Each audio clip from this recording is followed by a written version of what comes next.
네, 캠페인 7일차 새벽 예배를 시작하도록 하겠습니다. 기도하시겠습니다. 사랑의 하나님 아버지, 우리가 캠페인을 통하여 주 예수 그리스도를 더욱더 닮아가게 하심을 참 감사드립니다. 이 책을 통하여 우리가 더욱더 깊이 하나님을 사랑하게 하여 주시고 하나님의 뜻이 무엇인지를 분별하는 귀한 시간 되게 하여 주시옵소서. 더욱더 주를 닮아가기를 소망하며 모든 말씀 예수님의 이름으로 간절히 기도드렸습니다. 아멘. 찬송가 38장 함께 찬송하시겠습니다.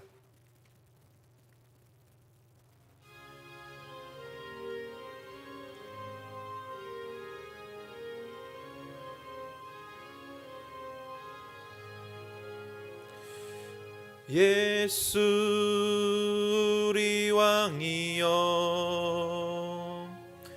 이곳에 오셔서 우리가 왕께 드리는 영광을 받아 주소서. 우리는 주님의 백성, 주님은 우리 왕이라. 왕이신 예수님 오셔서 좌정하사 다스리소서. 예수 우리 주시여 이곳에 오셔서 우리가 주께 드리는 찬양을 받아 주소서. 우리는 주님의 종들, 주님은 우리 주시라. 주 대신 예수님 오셔서 이 찬양을 받아 주소서.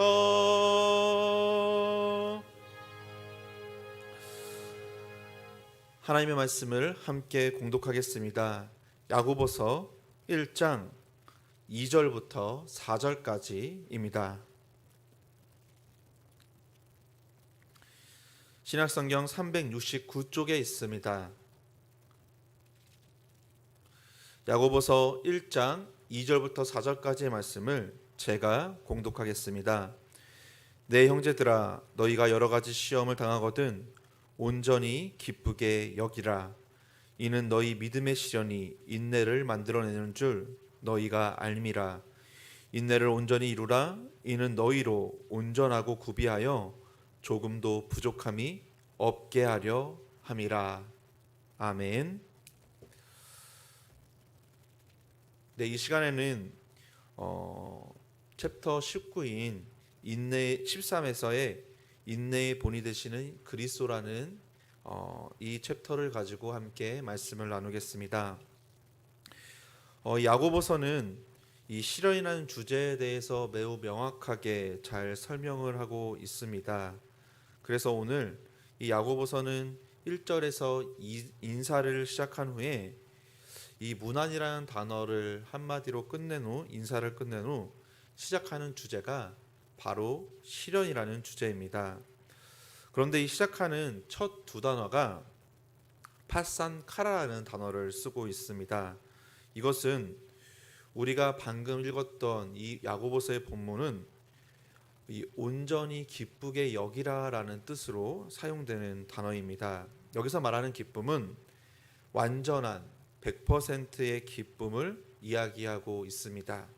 걱정이나 근심, 슬픔이 있는 그런 기쁨이 아니라 완전하게 기쁨만 있는 상태를 말하는 단어가 이 파산카라라는 단어입니다. 짧은 인사 후에 야고보는 온전히 기쁘게 여기라라고 이렇게 말하고 있는 것이죠. 기뻐하라는 것이 아니라 기쁨으로 생각하라, 그 다음에 여기라라는 단어를 쓴 것으로 보아 기쁨으로 여겨라라는 말을 지금 하고 있습니다. 왜냐하면 야고보는 지금 시련의 문제를 다루고 있기 때문입니다. 시련이라는 것은 하나씩 오지 않을 때가 많습니다. 동시다발적으로 갑자기 가정에서, 직장에서, 교회에서 여러 가지 상황에서 오는 것이 시련입니다. 그런데 야고보는 그런 시련을 당할 때마다 어떠한 상황에서든지 어떤 시련이든지 온전히 기쁘게 여길 수 있어야 한다라고 말하고 있는 것입니다. 아마도 시련이 기쁜 사람은 없을 것입니다. 너무나 힘들고 아프고 어려운 일인데도 불구하고 이상하게 야고보는 계속해서 그 시련 가운데 기쁨으로 여겨야 됨을 말하고 있습니다. 왜냐하면 시련이 인내를 만들어내는 줄 알기 때문입니다. 이 알아야 한다라는 것은 경험을 통해서 배운다라는 의미를 가지고 있습니다. 이 시련이라는 것을 간접적인 것을 통해 본 사람과 그 시련을 직접 스스로 통과한 사람은 하늘과 땅만큼의 큰 차이를 보입니다. 믿음의 시련이 인내를 만들어낸다는 것을 알 때 우리는 오히려 그 시련을 바라보면서 기뻐할 수 있음을 야고보는 지금 설명하고 있는 것입니다. 인내라는 것은 견디는 힘을 말합니다.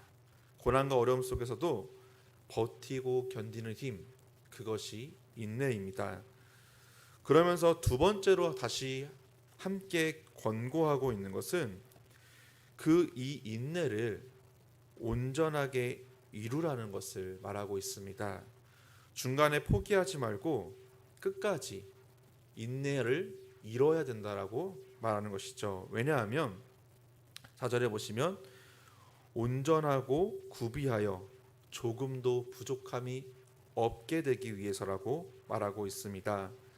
그러니까 이 말씀은 하나님께서 우리에게 시련을 주시는 것은 우리를 완전한 사람으로 만들려고 한다는 것입니다.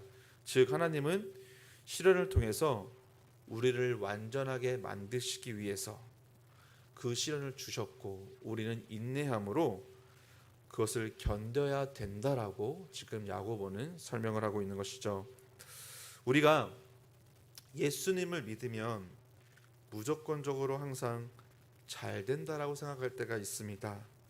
하지만 성경의 인물들을 우리가 잘 살펴보면 우리가 생각하는 그것과는 전혀 다른 모습을 보여주는 것이 너무나 많습니다. 성경이 하나님의 말씀을 현재 우리보다도 더 잘 따르고 지켰던 많은 사람들이 있습니다.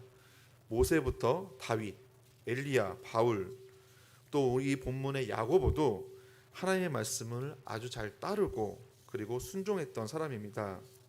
그런데 그런 사람들에게 언제나 시련이 있었습니다. 다윗의 삶은 시련의 연속이었고 항상 쫓기는 삶이었죠. 심지어 노년에도 그 아들에게 쫓기는 일을 당하는 것이 다윗의 인생의 모습입니다. 바울은 평생 몸에 질병을 안고 살았고 그리고 순교를 당하는 결과도 맞이합니다. 아브라함, 요셉, 다니엘도 말할 것도 없이 많은 시련을 당한 성경의 인물들입니다. 어떤 성경의 인물도 고난이 없었던 적이 없습니다. 이들의 고난이 과연 믿음이 없었기 때문이라고 말할 수 있을까요? 그렇지 않다라는 것이죠. 하나님께서는 그 고난과 시련을 통해서 그들을 연단시키시고 하나님의 사람으로 완전하게 구비시킨다라는 것을 이 야고보서는 지금 말하고 있는 것입니다. 사랑하는 형제자매 여러분, 시련이 없는 인생은 없습니다. 문제는 그 시련이 아니라 바로 우리가 해야 할 인내입니다. 그 시련을 견뎌내는 힘이 내 안에 있는가 없는가. 많은 사람이 시련 때문에 무너지는데 많은 사람은 또 오히려 시련 때문에 강해지고 성숙해집니다. 많은 사람들이 자신의 상황을 보면서 하나님을 원망하고 비관하며 주저앉습니다. 하지만 다른 많은 사람들은 그 시련을 뚫고 이겨냄으로 말미암아 인내함으로 말미암아 온전히 하나님의 뜻을 이루는 것을 분명하게 볼 수 있습니다. 사랑하는 형제자매 여러분, 우리는 삶 가운데 산 하나를 넘으면 또 하나의 산이 나온다라는 것을 잘 알고 있습니다. 인생의 시련은 끝이 없고 우리의 인생 가운데 우리가 늙고 죽을 때까지 계속적으로 있을 수밖에 없는 우리의 인생의 모습입니다. 그렇기 때문에 시련이 찾아왔을 때 그 시련에 집중하는 것은 매우 어리석은 일입니다. 그 시련 속에서 내가 어떻게 성숙해져야 되는지, 내가 어떻게 완전한 사람이 될 수 있는지를 바라보는 것, 그것이 하나님의 뜻임을 분명히 야고보는 가르치고 있는 것입니다.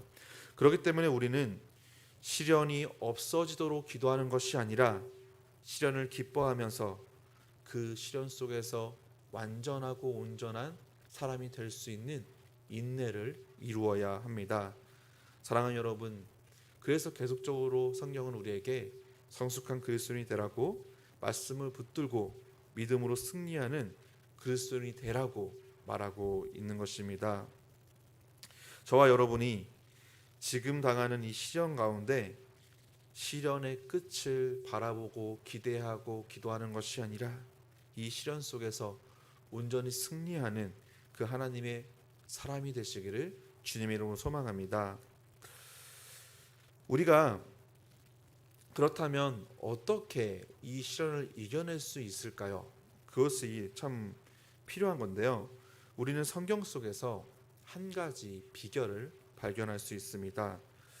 시련을 이겨내는 사람들의 공통점이 있는데 그것은 바로 말씀이라는 것입니다. 얼마나 문제가 크냐, 얼마나 문제가 많으냐가 중요한 것이 아닙니다. 내 안에 말씀의 은혜로서 그것을 이겨낼 수 있는지, 그것이 우리가 시련을 대하는 자세가 되어야 됨을 분명하게 성경은 말하고 있습니다. 그래서 고린도전서 10장 13절에서 우리 주님께서는 이렇게 말합니다.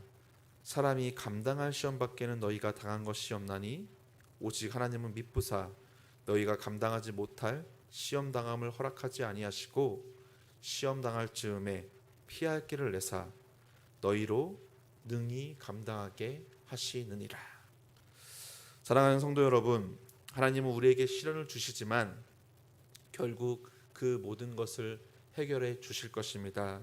우리에게 중요한 것은 하나님께서 보시는 것은 그 시련을 대하는 태도입니다. 부디 야고보가 권고한 것처럼 우리가 시련을 마주할 때 인내함으로 하나님의 뜻을 분별하여 성숙한 사람이 되시기를 주님의 이름으로 소망합니다. 하나님의 시련은 우리를 다듬으시고 이 세상 가운데 하나님이 쓰시는 그릇으로 우리를 완전케 하신다라는 그것을 믿으시고 여러분들에게 지금 있는 그 시련을 영적인 눈으로 바라볼 수 있는 그러한 성숙한 그리스도인들이 되시기를 주님의 이름으로 소망합니다. 그리고 그 인내의 본이 되신 그 예수님을 바라보면서 그 길을 보여주신 그 예수님을 따라가면서 여러분들에게 주어진 그 시련을 믿음으로 이겨내는 진정한 그리스도인들이 되시기를 주님의 이름으로 축원드리겠습니다. 함께 기도하겠습니다. 사랑의 주님, 이 시간 캠페인을 통하여 우리가 어떻게 시련을 바라보며 또 인내가 무엇인지를 다시 한번 생각하게 해주심을 참 감사드립니다. 책에서 말하는 것처럼 우리가 인내의 본이 대신 그리스도를 닮아가는 모든 자들 되게 하여 주시고 우리에게 주어진 그 시련을 이겨냄으로 말미암아 완전하고 구비된 귀한 자로서 성숙하게 될 수 있도록 주님께서 은혜를 더하여 주시옵소서. 주님께서 우리의 삶을 다스리시고 인도하실 것을 기대하며 모든 말씀 예수님의 이름으로 간절히 기도드렸습니다. 아멘. 주기도문으로 오늘 새벽 예배를 마치도록 하겠습니다. 하늘에 계신 우리 아버지여, 이름이 거룩히 여김을 받으시오며 나라에 임하옵시며 뜻이 하늘에서 이루어진 것 같이 땅에서도 이루어지리라. 오늘날 우리에게 일용할 양식을 주옵시고 우리가 우리에게 죄 지은 자를 사하여 준 것 같이 우리의 죄를 사하여 주옵시고 우리를 시험에 들게 하지 마옵시고 다만 악에서 구하옵소서. 대개 나라와 권세와 영광이 아버지께 영원히 있사옵나이다. 아멘. 이 시간 우리가 나눈 말씀을 기억하시면서 기도하며 나아가도록 하겠습니다. 먼저는 이 캠페인을 위해서 함께 기도해 주셨으면 좋겠습니다. 이 캠페인을 통하여 우리가 정말 책을 통하여 하나님의 진정한 말씀을 나누고 있는데 이 말씀을 통해 우리가 어떤 삶을 살아가야 되는지를 함께 깨닫는 귀한 시간 되게 달라고 기도해 주셨으면 좋겠고요. 또 이 캠페인을 통하여 우리가 더욱더 그리스도를 닮아가는 성숙함이 우리 가운데 있게 달라고 기도해 주셨으면 좋겠습니다. 또 한 가지 기도해 주실 것은 우리 교회를 위해서 간절히 기도해 주십시오. 우리 한국 교회가 먼저 회개하며 엎드리는 귀한 교회가 되게 하여 주시고, 진정한 그리스도의 말씀을 나타내므로 말미암아 이 세상 가운데 다시 본이 되는, 빛이 되는, 소금이 되는 귀한 교회들 되게 달라고 이 시간 함께 중보하고 각자 개인 기도하시도록 하겠습니다. 기도하시겠습니다. 사랑의 아버지, 이 시간 가운데 주님의 은혜가